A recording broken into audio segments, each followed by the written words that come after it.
One last rush here for Ovechkin. Can't release a shot as he was surrounded by a couple of Rangers. Final seconds now, the third period. Here's Ovechkin now. Centers it out in front. They score! They score just as time expires. And we're going to have to see whether that puck was in or not. The green light is on, not the red light, which would normally indicate that the game is over. Dan Boyle gets absolutely rocked by Backstrom. He is heading to the locker room.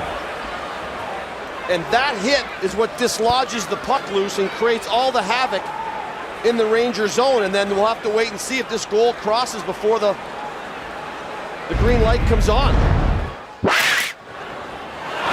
Into the zone comes Alexander Ovechkin. This puck's going to go over to the corner. And as Boyle goes to play it, in comes Backstrom, and he just lays it on him. Boyle goes down, the puck comes loose, and it's Ovechkin who throws it out in front.